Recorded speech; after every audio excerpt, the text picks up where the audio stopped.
Hello student, आज हम class 10th का द्विघात समीकरण शुरू करने जा रहे हैं। इससे पहले हम आपको दो चर वाला रैखिक समीकरण बताए थे, द्विघात बहुपद बताए थे।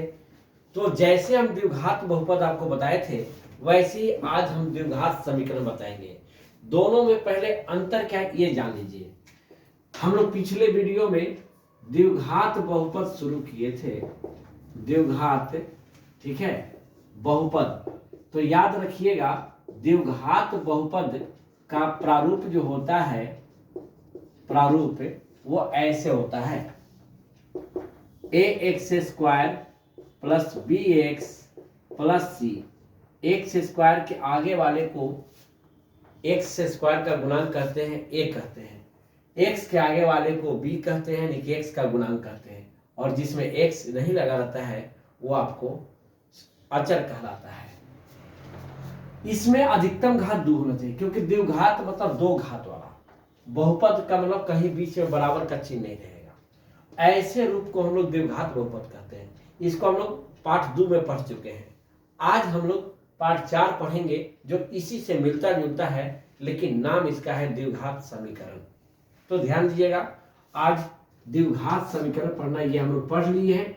आज जो पढ़ना है वो क्या पढ़ना है? द्विघात समीकरण। तो द्विघात समीकरण का प्रारूप कैसा होता है तो हम आपके सामने लिख रहे हैं। इसका प्रारूप भी ऐसा ही होता है, लेकिन देखिएगा क्या होता है। ax² plus bx plus c और समीकरण है, समीकरण है तो समीकरण का मतलब बताए थे कि बीच में बराबर होता है। तो यहाँ बराबर बीच में रहेगा और उधर कुछ नहीं जाता है, ठीक ना। ax² प्लस bx और प्लस c, जब c इधर रहेगा तो उधर कुछ नहीं रहेगा। तो इधर आपको अधिकतम घात 2 होना चाहिए और बीच में बराबर का चिन्ह होना चाहिए। ध्यान दीजिएगा। तो द्विघात बहु समीकरण में आपको अधिकतम घात 2 है और बीच में बराबर भी है, जबकि द्विघात बहुपद में खाली घात 2 है, बराबर नहीं है बीच में। तो जब बीच में बराबर लगा देंगे इसमें तो ये हो जाएगा द्विघात समीकरण। तो याद रखिएगा, हमको अगर द्विघात समीकरण पहचानना हो, पहचानने के लिए देता है कि निम्न में कौन द्विघात समीकरण है। तो अगर आपको द्विघात समीकरण पहचानना है तो आप उसके लिए दो बात दिमाग में रखिएगा कि चर पर घात 2 होना चाहिए और बीच में बराबर का चिन्ह। चाहे इधर कुछ भी रहे, अंक कुछ भी रहे, इधर कुछ रहे इधर कुछ रहे, उससे हमको कोई मतलब नहीं है, या नहीं रहे उससे भी हमको कोई मतलब नहीं है। बस दो चीज रहना चाहिए कि चर पर अधिकतम घात 2 होना चाहिए और बीच में बराबर का चिन्ह होना चाहिए।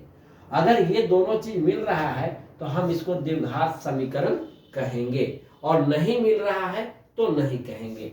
अब जैसे कोई कहेगा, हम क्या क्या बोले याद रखिएगा, क्या बोले याद रखिएगा। द्विघात बहुपद होने के लिए हम दो बात आपको बोले कि दो बात आपको देखना है। पहला कि चर पर घात 2 हो, ये चर है, चर यानी x पर घात 2 हो। घात कितना हो? घात 2 हो। याद रखिएगा पहला बात कि चर पर घात 2 होना चाहिए, घात ये ऊपर जो माथा बढ़ाता है। और दूसरा कि बीच में बराबर का चिन्ह, बीच में बराबर, ये बराबर का चिन्ह। बस ये दो बात आपको ध्यान रखना है। जहां भी ये दो बात मिलेगा कि चर पर घात 2 है और बीच में बराबर का चिन्ह है, तो आप उसको द्विघात द्विघात समीकरण कह सकते हैं। द्विघात समीकरण का पहचान इसी से हो जाएगा। बस यही दो चीज रहेगा ना तो आप द्विघात समीकरण कह सकते हैं कि चर पर घात 2 है और बीच में बराबर का चिन्ह है। अगर ये दोनों चीज मिल रहा है तो आप कह सकते हैं कि वह द्विघात समीकरण है, वह द्विघात, ये दोनों मिलेगा तब वह द्विघात समीकरण है। जैसे देखिए अब कोई कहता है कि 2x² प्लस 3x प्लस 5 बराबर, जैसे देखिएगा 2x² प्लस 3x प्लस 5 बराबर 0। हम क्या बोले? द्विघात समीकरण पहचानने के लिए दो बात दिमाग में रखिएगा, एकदम दो ही बात, तीसरा कोई बात नहीं। कि चर पर अधिकतम घात 2 हो, तो है ना घात 2 यहाँ पर देख लीजिए, और बीच में बराबर का चिन्ह हो। ये घात 2 होना चाहिए और बीच में बराबर का चिन्ह होना चाहिए। अगर ये दोनों चीज मिल रहा है तो ये द्विघात समीकरण है। दोनों में से कोई ये वो गायब है, मान लीजिए कि घात 2 नहीं है या यहाँ बीच में बराबर का चिन्ह नहीं है, दोनों में से कोई वो गायब है, तो उसको द्विघात समीकरण कभी नहीं कहेंगे। इस बात को ध्यान में रखिएगा। तो यहाँ दोनों चीज है, घात 2 है और बीच में बराबर का चिन्ह है, ये दोनों रहना जरूरी है। और कोई रहे या ना रहे, ये दोनों रहना चाहिए। जैसे आप कोई कह देगा, अब आपको कोई कह देगा कि यहाँ पर 3x के पावर 2 माइनस 5 बराबर 0, इसको कहेंगे द्विघात समीकरण? एकदम कहेंगे, क्योंकि हमको दुए वो चीज को देखना ही है, हमको दुए वो देखना है। चर पर घात 2 होना चाहिए और बीच में बराबर का चिन्ह, और कुछ रहे क्या ना रहे, मेरा है द्विघात समीकरण है। तो चर पर अधिकतम घात 2 है, चर पर अधिकतम घात कितना है? 2 है, और बीच में बराबर का चिन्ह है, तो इसको द्विघात समीकरण कहेंगे। क्या कहेंगे? द्विघात समीकरण कहेंगे।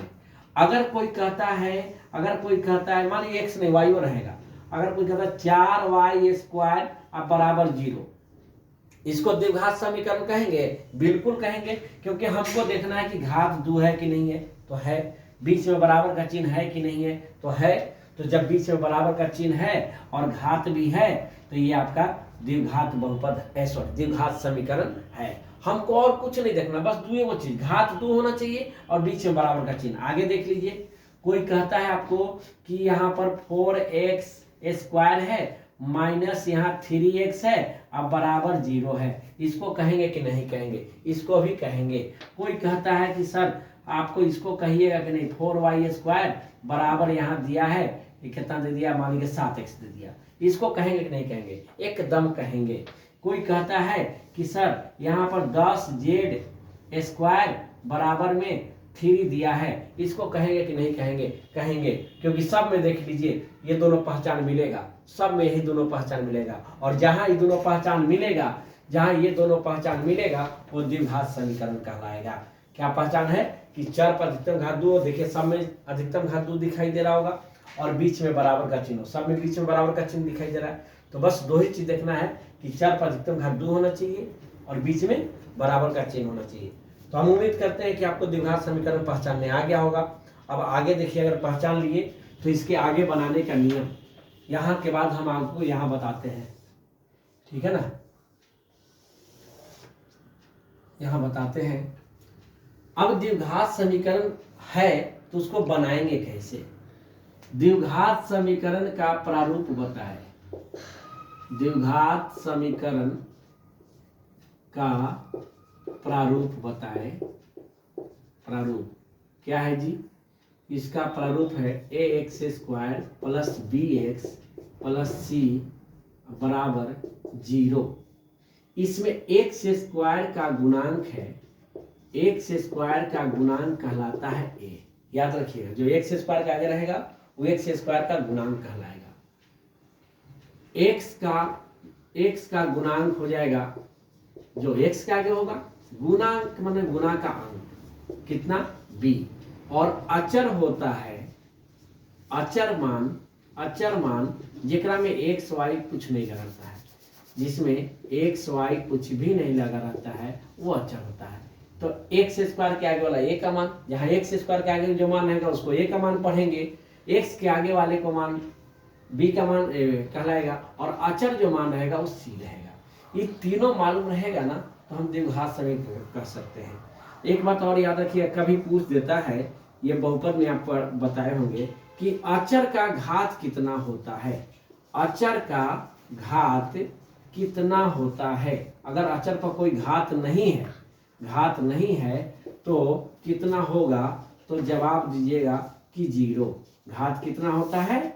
0। जैसे कि कोई पूछ दिया, यहाँ पर पूछ दिया कि 5 का घात कितना होगा, तो 5 पर कोई घात दिखाई दे रहा है क्या? नहीं ना, तो 5 का घात नहीं दिखाई दे रहा है, तो 5 का घात हो गया 0।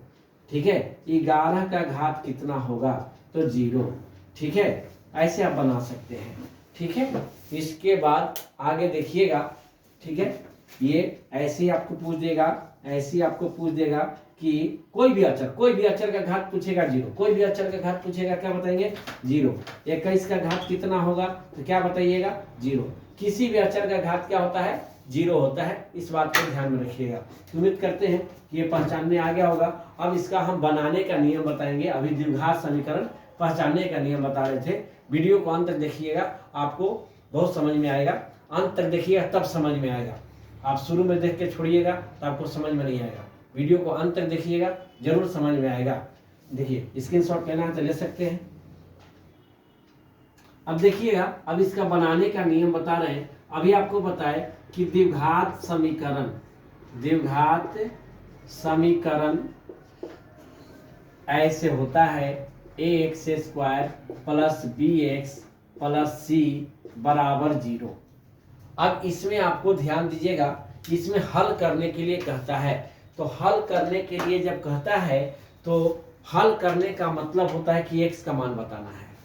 हल करने का मतलब, हल करने के लिए कहेगा हल करें या मूल ज्ञात करें, मूल ज्ञात करें।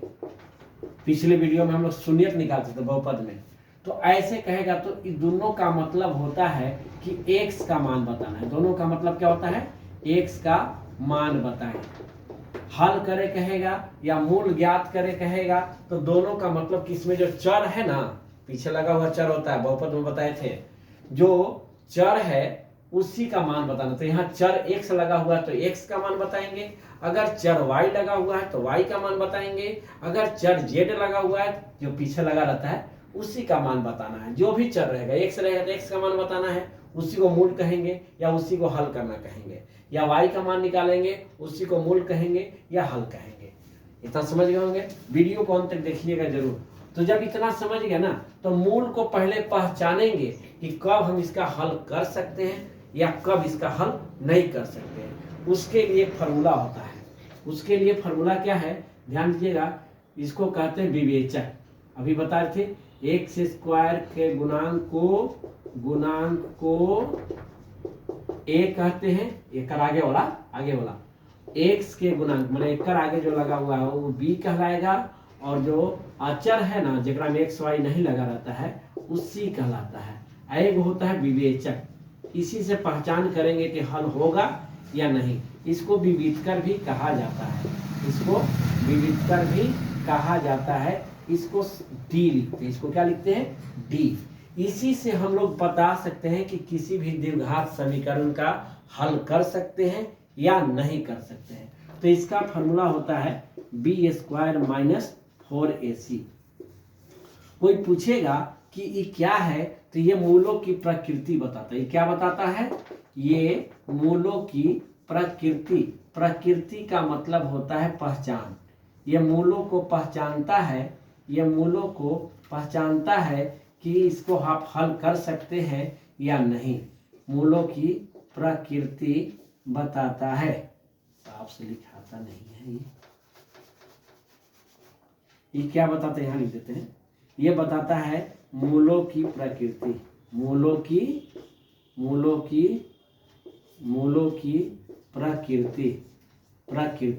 प्रकृति का मतलब होता है पहचान। प्रकृति का मतलब पहचान। ये निकालते हैं तो पता चल जाता है कि ये क्वेश्चन का हम हल कर सकते हैं या नहीं कर सकते हैं। ये मूलों की प्रकृति बताता है। अब इसका कई कंडीशन है, इसको देख लीजिए। प्रकृति यहाँ पर ऐसे डायग्राम से हम बता देते हैं। यहाँ पर डायग्राम बता देते हैं, यहाँ पर मूल और यहाँ पर मूलों की प्रकृति का शर्त बता रहे हैं आपको, ठीक है। मूलों की प्रकृति का शर्त पहला, यदि मूल, यहाँ यदि लिखते हैं, यदि मूल हो, कैसा हो, यदि मूल हो कैसा हो, डी का मान, मूल मतलब ये विवेचक है ना, डी का मान अगर 0 से बड़ा आएगा। 0 से बड़ा कब आएगा, तो जब डी का मान प्लस में आएगा ना, जब डी का मान प्लस में आएगा तो समझिएगा 0 से बड़ा है। और ऐसे में इसका पहचान क्या होगा, ये पहचान बता रहे हैं। ऐसे में इसका पहचान क्या होगा, इसका पहचान होगा कि मूल वास्तविक वास्तविक और असमान होगा, असमान होगा। जब d का मान प्लस में आएगा तो मूल वास्तविक और असमान होगा। ये पहला पहचान। दूसरा, जब d का मान 0 के बराबर है, न प्लस में आएगा न माइनस में आएगा, कितना आएगा 0, तब इसका क्या हो जाएगा, मूल वास्तविक, सुनिएगा अंतिम तक, वास्तविक और समान होगा। वीडियो को अंत तक देखिएगा। मूल वास्तविक और समान होगा। और तीसरा, तीन गो है और तीसरा कहता है कि जब d का मान 0 से छोटा हो। ये कब होगा, जब माइनस में आएगा। ये कब होगा, जब d का मान माइनस में आएगा तो ये 0 से छोटा कहलाएगा, ये 0 से छोटा कहलाएगा। और इसमें कहेंगे कि मूल वास्तविक नहीं होगा। ध्यान से सुनिएगा, इसको कहेंगे कि मूल वास्तविक नहीं होगा। ध्यान दीजिएगा। तो हम 3 गो शर्त बताए। द्विघात समीकरण को हल करना है तो तीनों शर्त को ध्यान में रखिएगा। पहला कहता है कि d का मान 0 से बड़ा हो। तो कब होगा d का मान 0 से बड़ा, जब d का मान प्लस में आएगा तो वह 0 से बड़ा होगा। और जब 0 से बड़ा होगा तो कैसा पहचानिएगा, प्रकृति में पहचान बताए थे, प्रकृति मतलब पहचान। तो कैसा पहचान होगा कि मूल वास्तविक, ठीक है, और यहाँ तो छूट गया, वास्तविक उल्टा लिखा गया है, गलती है।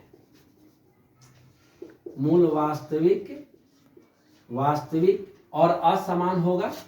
जब d का मान पूरे 0 आएगा, ना प्लस में आएगा ना माइनस में आएगा, तब मूल वास्तविक और समान होगा। और जब d का मान माइनस में आएगा तो वो 0 से छोटा होगा और ऐसे में मूल वास्तविक नहीं होगा। ये तीनों में से कोई एक होगा। क्वेश्चन कैसनो देगा, क्वेश्चन किसी भी तरह का देगा, शर्त यही तीनों में से कोई एक रहेगा, ये हम गारंटी लेते हैं। ठीक है, अगर आपको तीनों में से कोई वो शर्त नहीं रहेगा तो हमको कमेंट करिएगा, हम आपको दूसरा वीडियो बना के बता देंगे। ठीक है, एकदम तीनों में से यही तीनों में से कोई वो लगेगा। इतना समझ गए। अब इसके बाद क्या है कि जब d का मान ये वाला चाहे ये वाला लगेगा ना तो हल कर सकते हैं। लेकिन जब d का मान माइनस में आएगा, याद रखिएगा, हम इधर लिख देंगे, जब d का मान माइनस में आएगा तो हल नहीं करेंगे। हम यहाँ नोट में लिख देते हैं, नोट में यदि d का मान ऋणात्मक हो, ऋणात्मक यानी कि माइनस में हो, तो माइनस हो तो द्विघात समीकरण को हल नहीं कर सकते हैं, हल नहीं कर सकते। अब देखिएगा कि आपको ये तीनों शर्त बता दिए और एक शर्त आपको याद रखना है कि d का मान माइनस में आएगा तो हल नहीं होगा। यही बात हम यहाँ लिखे हैं कि यदि d का मान ऋणात्मक, d का मान यहाँ छूट गया, d का मान ऋणात्मक यानी माइनस में हो तो द्विघात समीकरण को हल नहीं कर सकते हैं।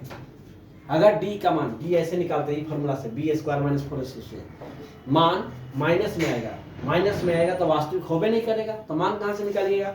तो कोई कहेगा कितना बता दिए, हल करने वाला फॉर्मूला नहीं बताए, तो लीजिए हल करने वाला फॉर्मूला यहाँ पर हम लिख देते हैं। चौथा, मूल ज्ञात करने का फॉर्मूला, d का मान माइनस में रहेगा तो नहीं होगा, -b प्लस माइनस, वर्गमूल प्लस और माइनस दोनों में होता है, d बटा में 2a। बस इतना ही बात आप याद रखिएगा, इतना ही बात, इससे पहले कुछ बताए थे, इतना बात आप याद रखिएगा, इतना ही बात याद रखिएगा तो आपको द्विघात समीकरण एकदम अच्छी तरह से समझ में आएगा और अपने से आप बना भी सकते हैं। बस ये 3 को शर्त याद रखिएगा और इस शर्त में d का मान माइनस में ना हो, इस बात को ध्यान में रखिएगा। अगर d का मान माइनस में आएगा तो ये फॉर्मूला नहीं लगाइएगा, हल नहीं होगा तो लगाना क्या है। d का मान जब प्लस में आएगा या 0 आएगा तो आप हल कर सकते हैं। उम्मीद करते हैं कि आप समझ गए होंगे। अगर आप समझ गए हैं तो स्क्रीनशॉट ले लीजिए। आज का वीडियो कैसा लगा हमें कमेंट करके बताइएगा। Thank you.